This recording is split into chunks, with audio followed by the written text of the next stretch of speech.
Cosas inútiles que tienes que saber. Donde te enseñamos cosas que no te van a servir de nada, pero siempre es bueno saber.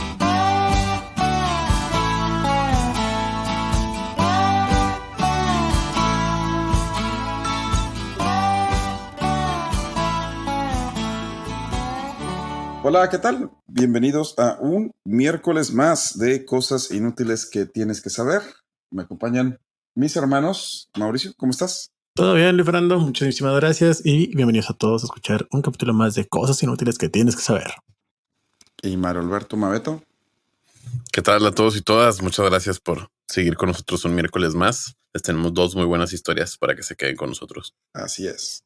Y bueno, nomás para que sepan que tomamos en cuenta su feedback.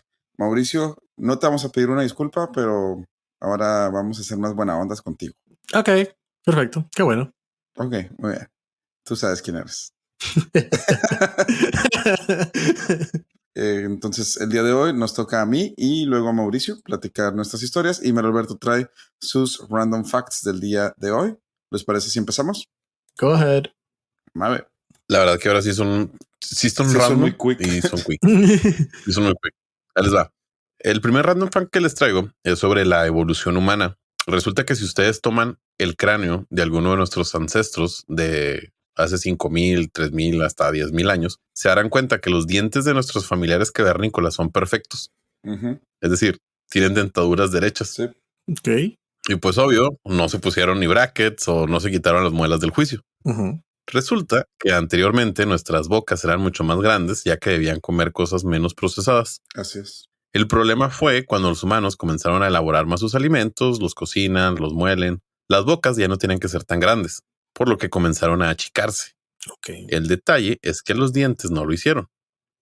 Por lo que si tú tomas una mandíbula y comienzas a hacerla más chica, pues los dientes se empalman. Pues sí. Entonces tenemos dientes chuecos, aparte de algo de genética, es porque nuestras bocas se hicieron más pequeñas a lo largo de los años. De hecho, esto se puede comprobar con otros mamíferos que tienen los dientes perfectos. Pues sí. Qué botana. Sí. ¿Verdad? Otro detalle del achicamiento de nuestra mandíbula fue que el conducto por donde pasa el aire también se achicó de manera drástica. Y es por eso que tenemos muchos problemas de ronquidos y de apnea.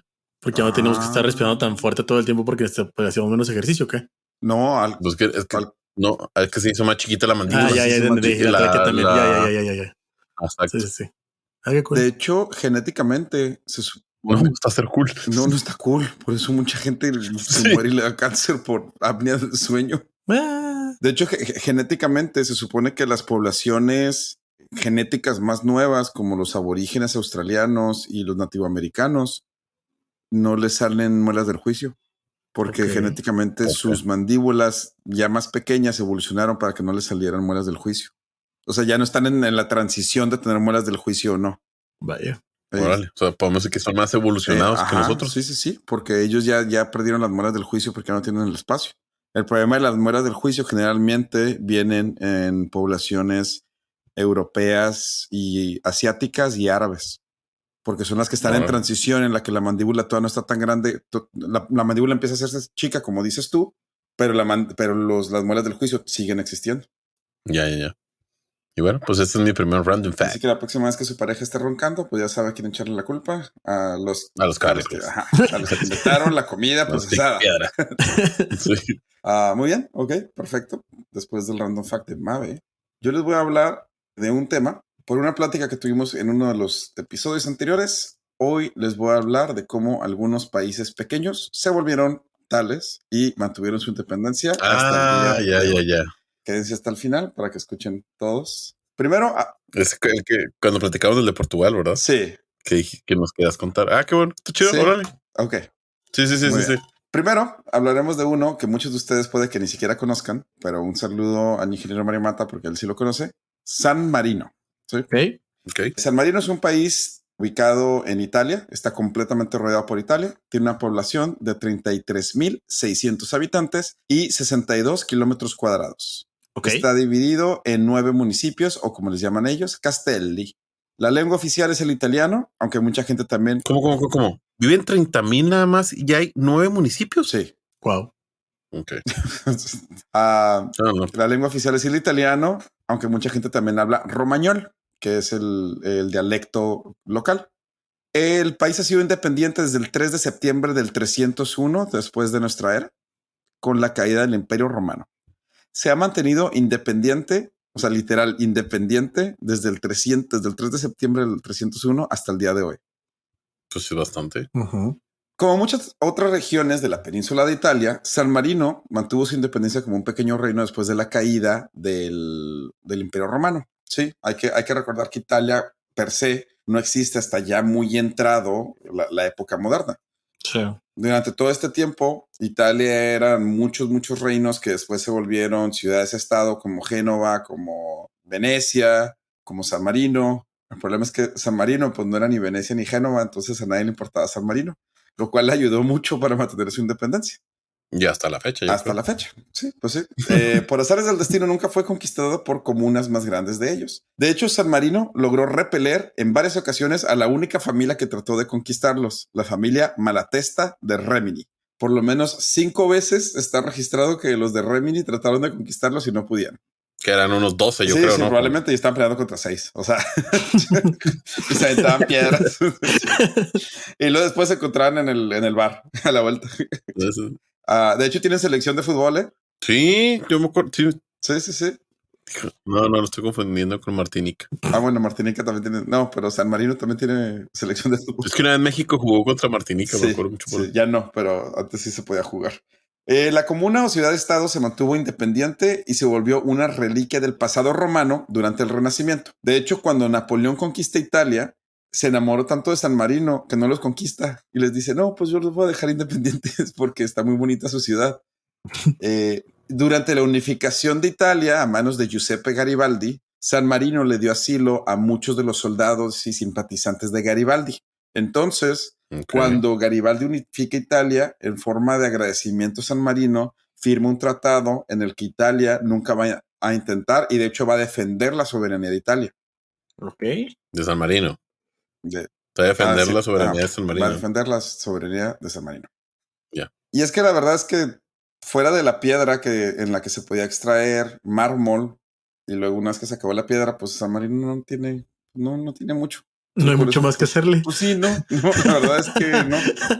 Entonces no es un lugar estratégico, no tiene acceso al mar, no está cerca de ninguna ciudad importante. Y como siempre fueron de que super chill, pues nadie los atacó nunca. O sea, básicamente eran tan irrelevantes que nadie le importó. Que se mantuvieron. Y aparte de decirles un poquito de la historia, les voy a dar un... Sí, ¿Qué tan irrelevante eres? Que ni siquiera te conquistó Inglaterra, güey. O sea, ni siquiera te peló, güey. Sí, de hecho, durante las... Los franceses no te voltearon a ver después de que llegaron a Italia, güey. Te rodearon. Sí, güey.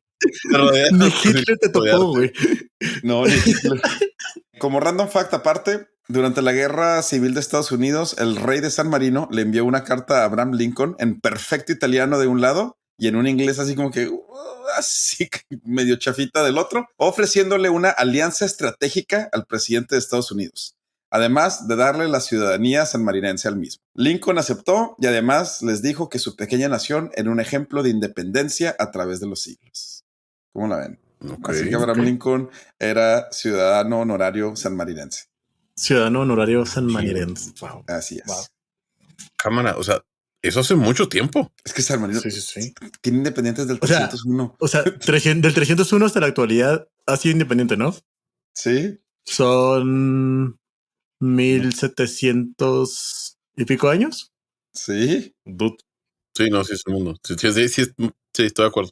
Ok, bueno, ese es el primero. El segundo, pasemos a uno de los favoritos de todos los que seguimos la Fórmula 1 y el país más caro por metro cuadrado del mundo, aunque Mabe se enoje. Mónaco, así es. Es que me enoje. No valen. No, es que tengo cuál es el problema. Matan las estadísticas. Pero ahora te voy a... O sea, está todo muy bonito explicado. Mónaco, Luxemburgo, esas cosas como que... Ahora te voy a explicar por qué Mónaco tiene el metro cuadrado más caro. ¿Por qué es tan pequeño? Por fastidiarme. Sí. O sea, creo que todo el tema fue para eso, la neta, pero... Sí. El príncipe de Mónaco de seguro dijo, no, para fastidiarme. así dice en el tratado. Bueno, esta literal ciudad-estado es el país más urbanizado del mundo. tiene solo una ciudad, la cual es Mónaco, una población de 39,050 habitantes en tan solo 2.08 kilómetros cuadrados. Eso es muy poco. Su última independencia fue en 1814. ¿O tiene varias? Sí, tiene varias. Porque, su última independencia. Porque en realidad la idea de que Mónaco existiera como una ciudad-estado empezó en el siglo XIV, cuando la familia Grimaldi, antes de eso era un monasterio, parte de Génova. Entonces, la familia Grimaldi, que era una familia genovesa, siempre quiso vivir ahí. Entonces, este chavo Grimaldi se viste de monje con unos compas suyos y se meten en el monasterio y toman el monasterio y el castillo. Entonces, cuando el líder de Génova dice, ¿qué onda? Le dice, no, pues nomás quiero aquí yo mi onda. Le dijeron, ok, chido. Y ya, Mónaco consiguió su independencia en el siglo XIV a manos de la familia Grimaldi. De alguna manera, pues la familia logró mantenerse ahí tanto tiempo que de hecho el príncipe actual de Mónaco, Albert II o Albert Alexandre Louis Pierre Grimaldi, es familiar directo de ese señor Grimaldi del siglo XIV. Ok. Familiar directo. O sea, el linaje permanecido desde el siglo XIV. Órale. Total que Mónaco pasó a ser parte de Génova, luego Génova lo perdió a manos de la corona de Aragón, Jaime el Conquistador, junto con Sicilia, bueno, no ese, pero un poquito después, y cuando Aragón lo consigue, pues la familia Grimaldi, que lo sacaron después de la conquista, le dice, oye, pues ¿qué te parece si te compro Mónaco? Y Mónaco le pasaba lo mismo, pues no era nada. Había puertos más importantes en el sur de Francia. Entonces le dijeron, ok, y ya lo compraron y pues se lo quedaron hasta que en los siguientes 4 siglos Mónaco le jura lealtad a la corona de Francia, pero Francia le respeta su independencia. Lo único que tienen que hacer es pagarle tributo, pero fuera de eso, Mónaco vivía como su propio país. Hasta que empieza la Revolución Francesa. Y cuando empieza la Revolución Francesa, ahora sí, Napoleón anexa Mónaco por completo. Sin embargo, cuando cae el imperio de Napoleón, Mónaco fue reconocido como país independiente en el Congreso de Viena y en 1861 se firmó el Tratado Franco-Monegasco, gentilicio oficial, y Mónaco se volvió en un país independiente y lo ha sido hasta la fecha. O sea, en 1800... Oye, pero... Tiene que ver con los monaguillos. No, espérate, todavía no termino. Ahora aquí viene la explicación de lo del metro cuadrado. En 1814, cuando cae el imperio, es cuando Mónaco recibe su independencia. Pero hasta 1861 se firma la independencia. Cuando se firma la independencia, Francia le paga 4.1 millones de francos a Mónaco. No tengo ni idea de cuántos con la inflación. Y Mónaco solo tendría que renunciar al 95% de su territorio y dárselo a Francia. Porque en ese entonces Mónaco ya había crecido, ya tenía otros pueblitos dentro de su ducado. Entonces Francia le dice a Mónaco, mira, te quedas con la ciudad nada más y me regresas todo lo demás, pero eres independiente. Y Mónaco dice, chido. Y pierde el 95% de su territorio y se queda nomás con lo que hoy en día es el puerto de Mónaco. Por eso es tan pequeño.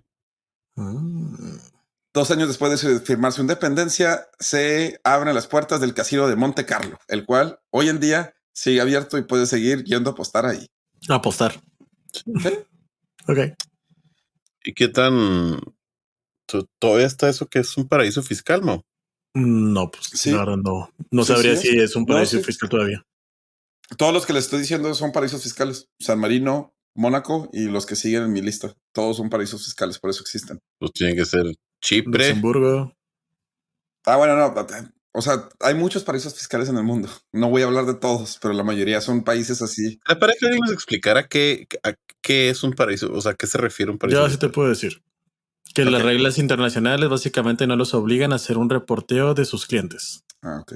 Entonces yo puedo tener una cuenta, por ejemplo, en Luxemburgo y sí conozco incluso los bancos que te lo permiten. Y básicamente con esa cuenta en Luxemburgo, a mí si me quieren revisar el gobierno mexicano, pues aun cuando le haga la solicitud al Banco de Luxemburgo, el Banco de Luxemburgo va a decir, México, una disculpa, pero pues tú a mí no me puedes exigir esa lista. No te la voy a entregar. Listo. Entonces, pues básicamente esto es lo que les ayuda a las personas a poder mantener su anonimato en estas cuentas bancarias. O sea, es únicamente eso realmente. No es como que sea la gran maravilla o gran cosa.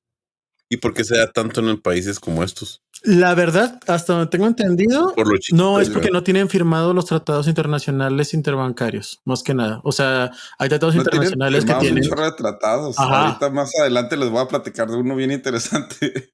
O sea, de hecho, ni siquiera el impositivo, que es el de los impuestos. O sea, ni siquiera tienen tratados de doble tributación o algo por el estilo. Bueno, como random fact, Mónaco solo tiene 500 policías y solo 6 de sus 39,000 habitantes son en realidad nativos de Mónaco o monegascos. Ay. Ajá. 6,000 de 39,000. O sea, solo 6 personas han nacido ahí. 6,000 de 39,000. 6,000, 36, güey. Dije 6 de sus 39,000. Bueno, 6,000 de sus 39,000, pues. Ah, sí, ya. Y su punto más alto está a 164 metros sobre el nivel del mar. Y te lo juro, es una montañita que está al lado del circuito de la Fórmula 1. Ok. Es que no me imagino. ¿Cuántos kilómetros cuadrados tiene? 2.08. Wow. 64 es el otro. 64 era San Marino, sí. 2.08. 2.08. No, pues no. Muy bien, ahora hablemos de Andorra, el único país que tiene el catalán como lengua oficial. Con 79,535 habitantes, este país es un poco más grande de los dos que ya hemos hablado, con 467 kilómetros cuadrados. ¿Sí? Ok. Ubicado justo entre la frontera de Francia y España, los Pirineos, Andorra es hoy en día un paraíso fiscal y el lugar favorito para esquiar e ir de compras de los españoles. O sea, de verdad, Andorra está lleno de malls porque como no tienen impuestos, los españoles van, esquían y compran ropa y luego ya se la llevan a España. Qué simpático que no tengan impuestos. Sí, no tienen impuestos. El Principado tiene varios siglos existiendo, de los cuales pasaría la mayoría siendo parte del Reino de Aragón, de Francia, de España, de Francia, de España, de Francia, de España y de Francia. Sí, a ver, se pasaban la pelotita así de es tuyo, no, es tuyo, no, es tuyo. Pero culturalmente son muy cercanos a los aragoneses o catalanes y por eso es el único país que tiene como lengua oficial el catalán. Todo empieza con Andorra siendo una ciudad de la iglesia donde nomás había otra vez. La mayoría de estos empiezan como ciudades de la iglesia. Por eso no los atacan porque tenían la protección del papado, del Vaticano. Del señor Papa. Ajá. Entonces, bueno, era así, no había nada más que un monasterio y así un pueblito. Pero, pues cuando empiezan a entrar los musulmanes y empiezan a conquistar la península, el obispo de Andorra, pues tiene que buscar quién le ayuda y le pide ayuda a la región de Foix. La región de Foix es parte del reino de Occitania, al norte de Francia. El duque de Foix le dice, no, pues sí, Simón, yo te ayudo. Solo que después de 50 años dijo, no, pues ¿sabes qué? Pues mejor los anexamos. ¿Qué les parece? Pues 50 años es a mucho. Lo que el obispo de Andorra dice, güey, cámara, no, yo quiero seguir siendo independiente. Y a lo que Foix dice, pues no, yo quiero que sean parte de nosotros. Entonces el obispo va y le dice al rey de Aragón, dice, oye, güey, pues eres el reino más cerca que me puede ayudar, ¿me ayudas? Y el rey de Aragón le dice, no, pues sí, diles que ya le bajen a su pedo o si no los excomulgas. Y ya, eso funcionó. Ok. Así que, sí. Y Foix se retiró y le dejó así de que, bueno, ok, pues Aragón, ya tú te haces cargo de Andorra. O sea, nomás tú los proteges en caso de que pase algo. Y luego después, cuando Aragón empieza a conquistar hacia el sur, dice, no, pues ¿sabes qué, Francia? Yo no puedo con Andorra. Hazte cargo tú. Y así, literal, se los empiezan a aventar. Si eran los que nos querían entonces. Ah, qué triste. Así es, porque se empiezan a pasar la pelotita, porque es que en realidad era una región muy pobre, con poca tierra arable, llena de montañas, y es que era más un gasto mantenerla segura que una inversión. O sea, no valía la pena mantenerlo. Por eso no lo querían. ¿Ya que se cae Andorra? Pues no a nada. Existir. Pues, existir es lo único que podían hacer. Cuando la Revolución Francesa comienza, Andorra, como eran pura iglesia y puros nobles, pues ya ven que eso no se llevaba muy bien con la Revolución Francesa. Pues le volvieron a pedir a los españoles que si los ayudaban. Y los españoles dijeron, no, la verdad nosotros tenemos nuestros propios problemas acá. Pero Napoleón ni se molestó en conquistarlo. O sea, Napoleón empezó a conquistar todo y cuando le dijeron, oye, vamos a conquistar Andorra, como que Napoleón dijo, no, está muy lejos. Y no lo conquistó. Entonces Andorra O sea, nunca llegaron a Andorra. Entonces Andorra, pues, se quedó ahí así de que, ok, muy bien. Por eso mantuvo su independencia por tanto tiempo. Cuando cae el imperio de Napoleón, no los invitan al Tratado de Versalles. Entonces les manda una carta ahora primero al rey y luego al presidente de Francia. Le dice, oye, ¿y si me cuidan? Y Francia dice, no, pues está bien. Entonces, durante la Guerra Civil Española, los franceses mandan un ejército, un batallón de ejército, nomás para estar cuidando ahí que los españoles no se metieran a conquistar Andorra para pues, seguir respetando la independencia de Andorra. Wow. Durante la Segunda Guerra Mundial, una vez que Francia cayó a manos de los alemanes, a Hitler pues también no le interesaba ir tan al sur, así que tampoco lo conquistó. Y pues otra vez Andorra se quedó así solito. Y por eso Andorra es independiente, porque a nadie le importa. Hoy en día es, como les digo, el único país donde se habla catalán como lengua oficial, aunque el 90% de la gente habla castellano y más de la mitad de la población habla francés también. Como random fact, Andorra estuvo en guerra con Alemania por casi 40 años, ya que le declaró la guerra al inicio de la Primera Guerra Mundial y como no lo invitaron al Tratado de Versalles, pues nunca firmó la paz hasta que en 1958 alguien se encontró con la declaración de guerra y se dieron cuenta que no tenían nunca la declaración de la paz y pues ya la firmaron. Así que oficialmente la Primera Guerra Mundial se acaba hasta 1958. Wow. Cuando Andorra firma la paz con Alemania. Bueno, ahora sí, vamos a salirnos un poco de Europa y pasemos a el continente asiático. Entonces, ahora nos vamos a Singapur. La también conocida como la joya del sudeste asiático, Singapur es una nación de 734 kilómetros cuadrados, poquito menos del doble de Andorra, y tiene una población de 5.6 millones de habitantes. ¿Sí? Pues porque sudeste asiático. Todo Chihuahua, ¿no? Es más que Chihuahua. Sí. En 734 kilómetros cuadrados, 2 veces Andorra nada más. Es una isla que anteriormente fue parte del Imperio Malayo y la mayor parte de su historia, de hecho, culturalmente son chinos y malayos. Singapur no se volvería una nación semi-independiente sino hasta 1819, cuando los británicos decidieron que la isla era un lugar perfecto para su nuevo puerto en el sudeste asiático. La isla sería controlada directamente por la corona británica y más tarde pasaría a ser parte de la India británica. Durante la Segunda Guerra Mundial, la isla sería conquistada por los japoneses, lo cual sería un gran golpe de autoridad y moral para las fuerzas aliadas y además una inyección de motivación para las fuerzas japonesas, porque era la primera vez que tomaban un puerto que era dominado por los aliados, o bueno, por lo menos por los británicos o por los estadounidenses directamente. Los británicos decidieron sacar a sus tropas y cuando se acabó la guerra dejaron de reclamar la isla como suya, así que el nuevo gobierno de Singapur pues empezó a coquetear con la idea de unirse a el ex imperio malayo, que ahora estaba pensando hacer un país que hoy en día se conoce como Malasia. Así que en 1962 firman la unificación con Malasia. Malasia y Singapur se vuelven el mismo país, pero literal después de 3 años Malasia dijo, ¿sabes qué, Singapur? No, tú traes muchos pedos, pues mejor tú arréglatela solito. Y los expulsaron del país. Sí, votaron 192 votos a favor, 0 en contra de sacar a Singapur de Malasia. Y así que en 1965 se funda la hoy conocida República de Singapur, la cual es hoy en día el tercer país con el mayor PIB per cápita del mundo. El tercero. Malasia es el 54. Y ellos son el tercero. Y como random fact de Singapur, es el pasaporte más poderoso del mundo, con la posibilidad de entrar a 192 países sin necesidad de visa. La madre, órale. Así es. Y yo sé que les prometí que les iba a platicar de Portugal, pero cuando empecé a investigar Portugal, la verdad es que Portugal merece su propio capítulo, así que hasta aquí la dejamos y regresaremos con por qué. Es lo único que nos interesaba. Yo que ibas a hablar de Portugal, güey. No, porque si les decía que no, lo iban a dejar de escuchar. Pero no se sientan engañados. El tema de Mauricio va a estar muy padre. Entonces estoy emocionado por mi tema, tranquilos. Está muy, muy cool. Pero sí lo voy a hablar de Portugal la próxima vez que me toque. La verdad, sí lo empecé a escribir, pero como ya está esto muy largo y no quería dejar de hablar de Andorra, San Marino, Mónaco y Singapur. O sea, te ibas a poner a escribir de Portugal, pero te perdiste literalmente en tus propios random facts de investigar cosas simpáticas de ciudades pequeñas. Sí, hiciste el tema de eso. Sí. Ok, perfecto. Ok, ¿les parece si vamos a una pausa y regresamos? ¿No va? Sí, vámonos.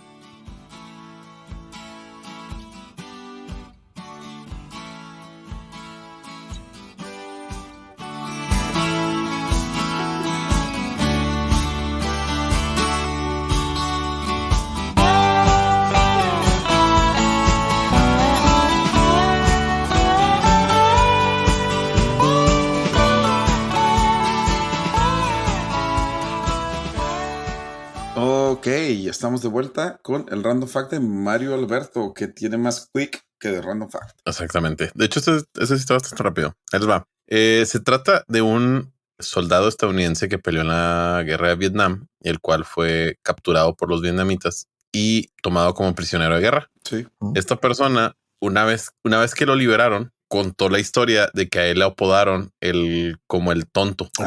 Sí. Como el prisionero tonto, porque él fingía como que nomás repetir la misma frase, y la frase era la canción de Old MacDonald had a farm. Sí. Okay. En esa canción lo que haces es dices el Old MacDonald y lo tenía un caballo, tenía una gallina, y así dura, es interminable. Sí. Bueno, entonces él nomás cantaba y cantaba y cantaba y cantaba y cantaba esta canción.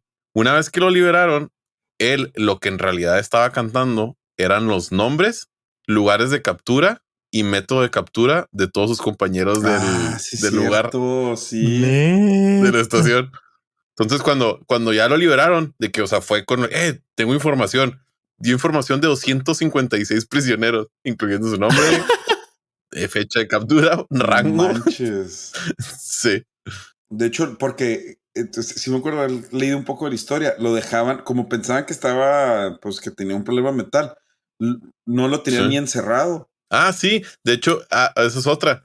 O sea, como creían eso, el güey le dijo, no me siento mal, aparte no puedo ver. Lo llevaron a la ciudad para hacerle un chequeo. Entonces supo qué ciudad era. Cómo llegar, el camino. Porque hasta pisteaban con él y le daban comida y todo lo trató, o sea, porque pensaban que pues no.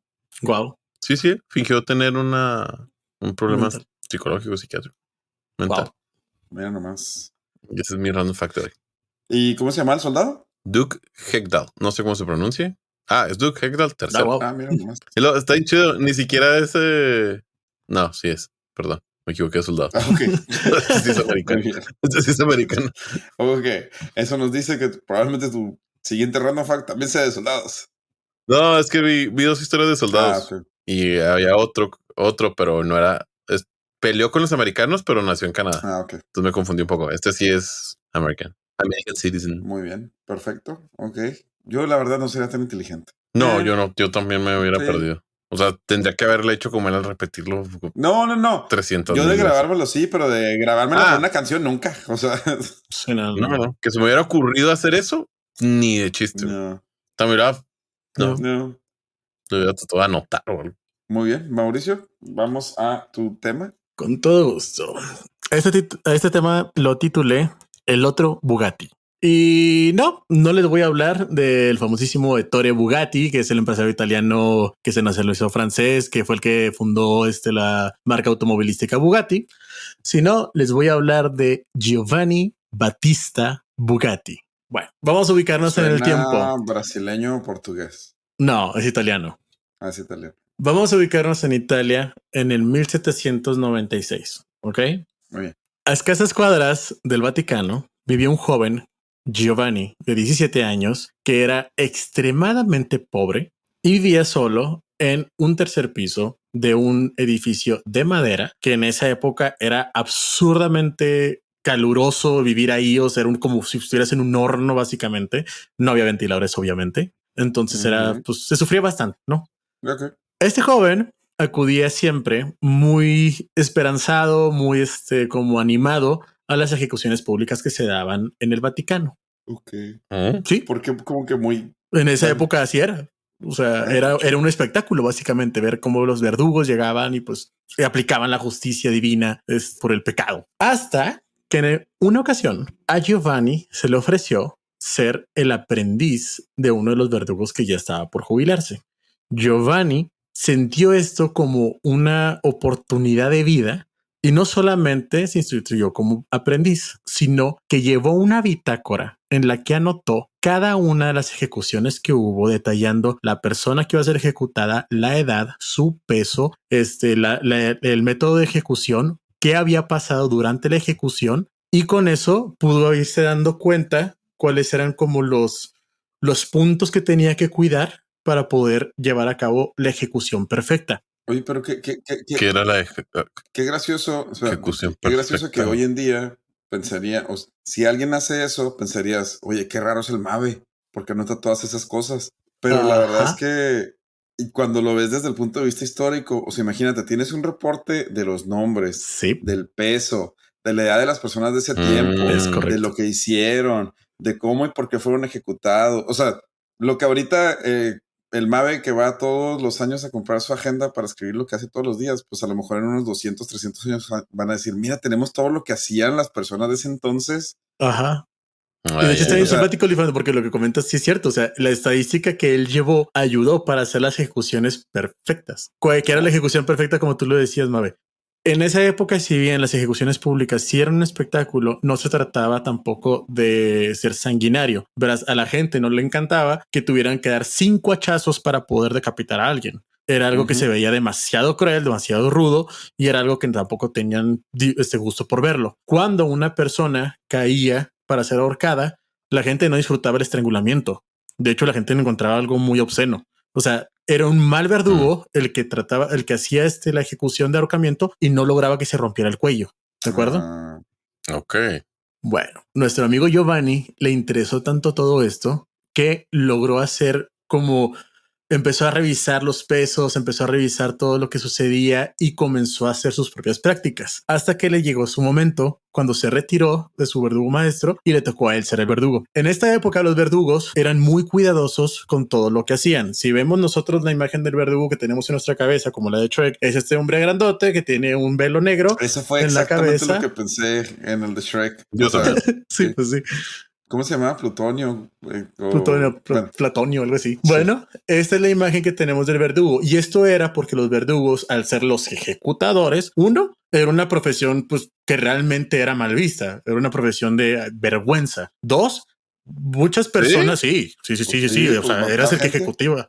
Pues tú te dedicabas a matar gente en demostraciones públicas. Y aparte te ganabas muchos enemigos. Me estabas matando al hermano, papá, tío, sobrino de alguien. Sí, por eso trae más. Es correcto. Bueno, pues no nuestro amigo Giovanni Battista, quien en su primera ejecución llega uno vestido de blanco, lo cual era bastante malo ya, porque era como, oye, tú deberías estar vestido de negro. ¿Qué pasó aquí? Dos, llega sin capucha, puesto que él estaba absurdamente orgulloso de tener una profesión como verdugo en el Vaticano. Y tres, ¿está guapillo o no?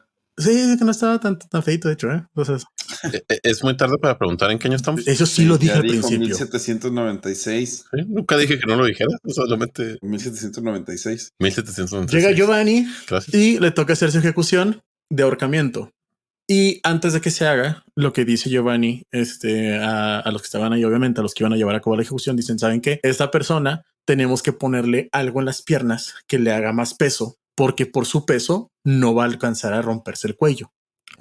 Profesional. Y a Giovanni le dicen, Giovanni, te pedimos una disculpa, pero no vamos a ponerle nada a este cabrón. O sea, lleva a cabo la ejecución, por favor.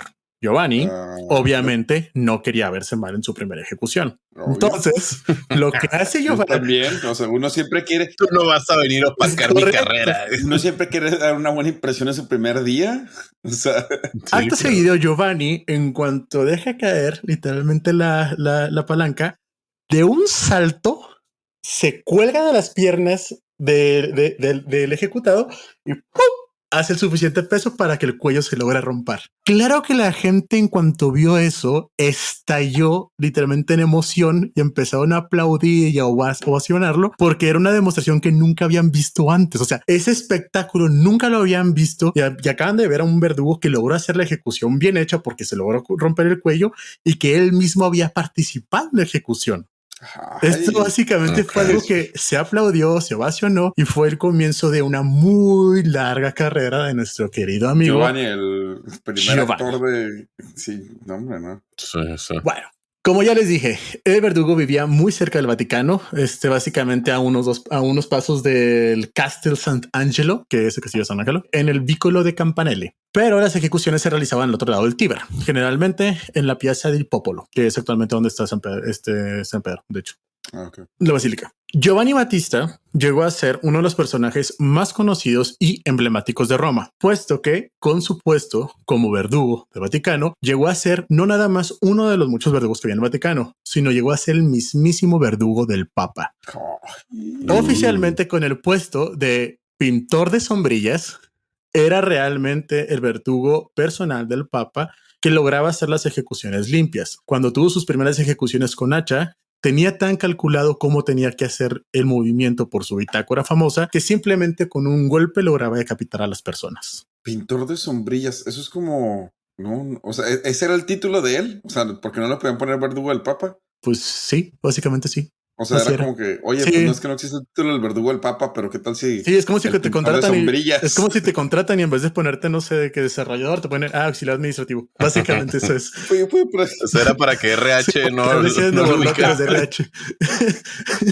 Más conocido como Mastro Tita. Y esto viene de hecho de del maestro de la justicia. De hecho, de ahí deriva este maestro, es maestro. Tita es de justitia, justicia.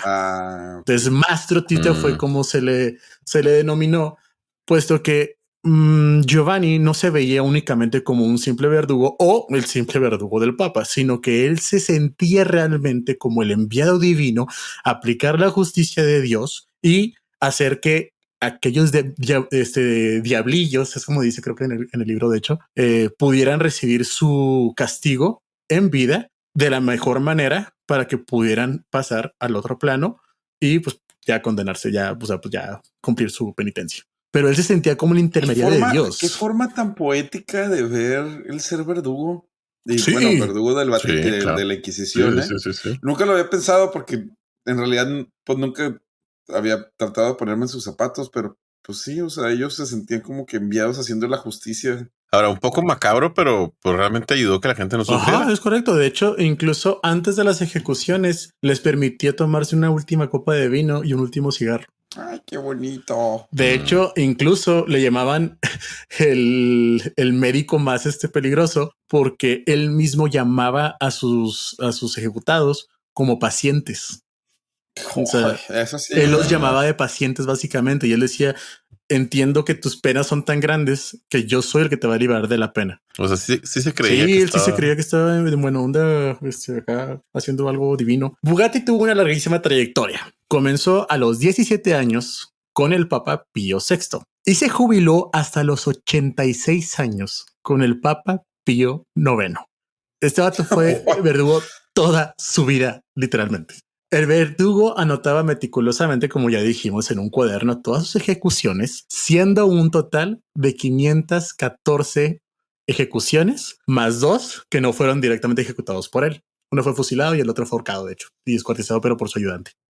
Tranqui. O sea, las ejecuciones que más se aplicaban eran la de ahorcamiento para aquellos que habían cometido algún delito de intento de homicidio u homicidio, tengo entendido. Decapitación cuando eran delitos en contra del Vaticano o del papado. Y por último, cuando eran las dos juntas, eran golpear al imputado hasta la muerte y lanzarlo en el río para que se ahogara. Pero las que más lo hicieron famoso, obviamente, fueron las de ahorcamiento y las de decapitación. Con total profesionalidad, sí. Dime. No, sí, pues sí, porque la verdad es que calcular el peso para que se rompa el cuello y ponerle contrapesos para ayudarlo, plus saber dónde cortar exactamente para que no tengas que cortar hueso y que solo cortes entre vértebras, pues oye. Sí, está cañón. Sus vestimentas blancas con el tiempo fueron manchándose de rojo por la sangre que pues salpicaba básicamente, hasta que esas ropas de hecho hoy en día están exhibidas en el Vaticano. Las ropas blancas que se tornaron rojas y después ya se le entregó ropajes de color rojo. O sea, él ya era un verdugo que se vestía de rojo, básicamente. Ok. Pues sí. Y de ahí viene que hubo una época en la que los clérigos se vestían de rojo. No. Yo tampoco creo, pero bueno.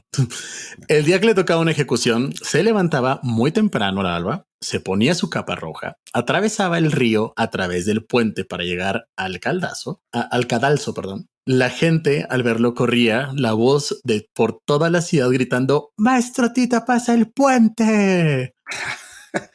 Y todos, grandes y pequeños, corrían a ver el gran espectáculo de Maestro Tita. En aquella época generalmente se llevaba a ver estas crueldades a los niños como amonestación de lo que les podría pasar si no caminaban por el buen camino. En la famosa película italiana, de hecho, El Marqués de Grillo, se puede ver una escena muy familiar de una ejecución romana de la época. Ajá. Después de cumplir con su trabajo, volvía a su barrio al otro lado del puente y de ahí no salía. ¿Por qué? porque le estaba prohibido por razones de seguridad. Como ya dije, te hacías de muchos enemigos y lo que se decía era, bueno, es un proverbio romano de hecho, que dice, voy a un pasapunch, que quiere decir, el verdugo no pasa el puente. Cuando pasa el puente es porque hay una ejecución que realizar.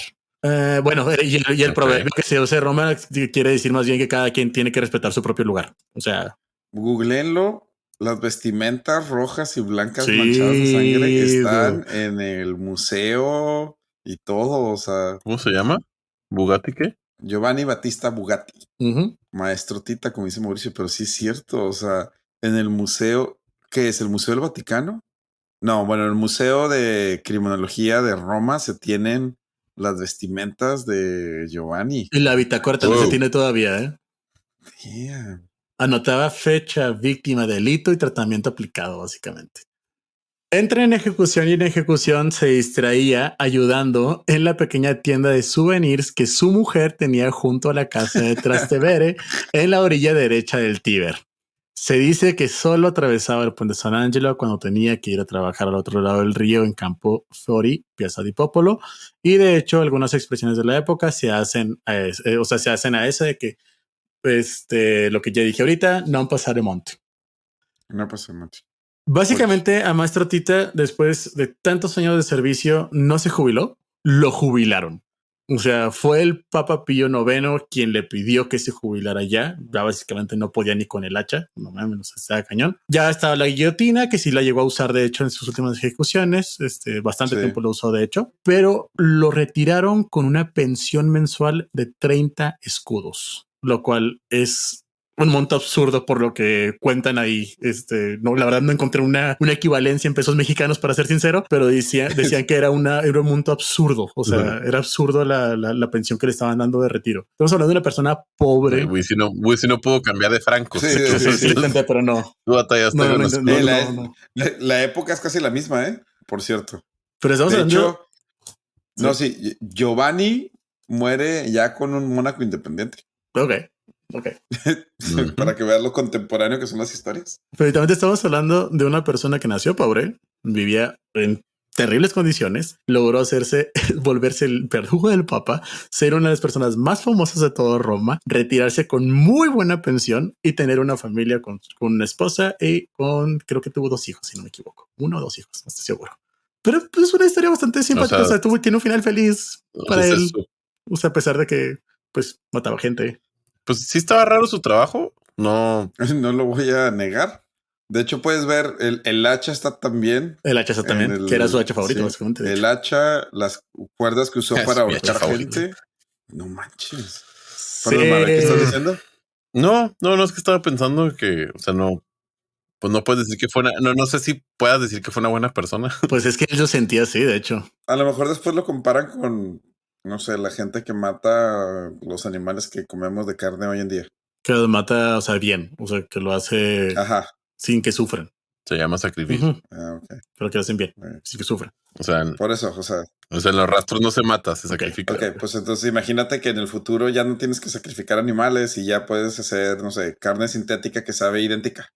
Y la gente va a ver así a los que sacrifican a los animales hoy en día. Pues sí, básicamente. Y por si quieren alguna vez conocer dónde vivía Mastro Tita, no se preocupen porque es un Airbnb, ya tiene aire acondicionado y se puede caer en una noche por escasos euros, literalmente a unos cuantos pasos del Vaticano. Es en serio, es un Airbnb. No. Sí te creo. Y esa es la historia del otro Bugatti, de Giovanni Battista Bugatti, el Mastro Tita, o mejor conocido como el verdugo del Papa. Está padre. Sí. Está muy diferente. Ok, si lo buscas en Reddit, el primer comentario dice, es una de cita de Mark Twain que dice, encuentra un trabajo que te gusta y no vas a tener que trabajar ningún día de tu vida. Lo que está padre es que lo profesionalizó. Sí, o sea, sí lo profesionalizó realmente. Y era un oficio de vergüenza y él lo hizo ver ya como algo de orgullo. O sea, sí está cool. Dicen. También, bueno, yo me quedo con lo que hizo que la gente ya no sufriera tanto. Dicen incluso que, o sea, personajes de la época como grandes escritores como Alexander Dumas, que es el que escribió Los Tres Mosqueteros, George Bryan, Byron, no sé quién es, y Charles Dickens, ese sí saben quién es, llegaron a asistir a sus ejecuciones, ¿eh? No manches. Sí. No me imagino cómo es una ejecución en general. O sea, pues no, pero sí.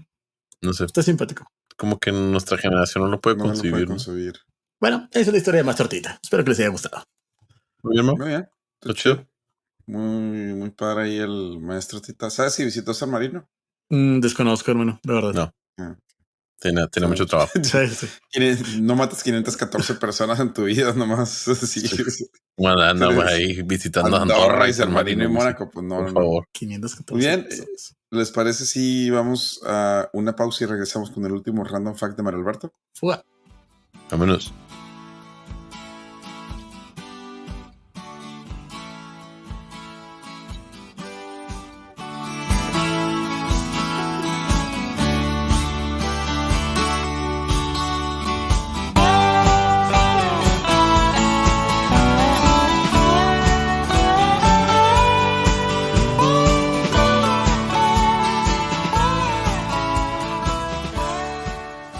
Y bueno, pues después de escuchar la historia de cómo Maestro Tita se convirtió en el verdugo más interesante, profesional de la historia de los verdugos. Ándale. Bueno, Alberto, ¿nos quieres platicar tu último random fact? ¿Cómo no? Este último random fact es en honor al único miembro de Cosas Inútiles que usa un micrófono marca Mi Alegría. A ver, Mauricio. A ver, tengo que defender a Mauricio. Para todos los que crean, Mauricio en realidad tiene un micrófono muy bueno. O sea, es un Blue Yeti. Es un Blue Yeti. Es la competencia de los micrófonos que tenemos nosotros. O sea, pero bueno, Mario Alberto. Les voy a contar qué significa Mauricio. ¡Ay, qué bonito! Pues resulta que proviene del latín Mauritius, que a su vez deriva de Maurus, que significa de piel oscura. Ok. Resulta que las personas del norte de África eran, en efecto, de piel más oscura que sus compañeros romanos. Estos romanos llamaron a esta región Mauretania, lo que hoy vendrá siendo Marruecos, que es una traducción literal de tierra de las personas con piel más oscura. El español, que tenía mucha influencia del latín, adoptó estas palabras para describir a las personas con piel más oscura como moreno o moro. Así que básicamente Mauricio significa al igual que moros, Mauritania y moreno. Una persona con un tono más oscuro que los romanos. Creo que el más. E irónicamente, de los nuestros padres le pusieron así al más bueno de los tres. Muy bien. Pues de hecho, y eso pues existen dos países que tienen el nombre Mauricio, ¿no? Bueno, existe Mauritania y las Islas Mauricio. Las Islas Mauricio. Es correcto. Pues sí, eso significa. No sé por qué me salió esa historia de repente. No existen las Islas Maveta.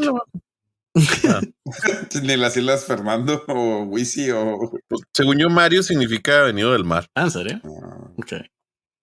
Sí, para una persona que viene al desierto también está todo dar, ¿eh? Sí, Fernando significa guerrero valiente, el cual también no va conmigo. No soy ni guerrero ni valiente. Entonces... Muy bien ahí, Inge y Ivone. Muy bien escogidos esos nombres. Muy bien, ok, perfecto. Pues muchas gracias por acompañarnos. No olviden votar en cosasinútiles.com. Un agradecimiento a Paramount Records, a Gabo, por la edición, por la producción y pues estar ahí siempre para apoyarnos. Buena bola, Gabo. Gracias, Gabo, Páramo. ¿Algo más que quieran decir antes de irnos? Nada, nos vemos. Muchas gracias. Nos vemos el próximo miércoles. Muchas gracias por escucharnos y nos vemos en la siguiente. Chao, chao.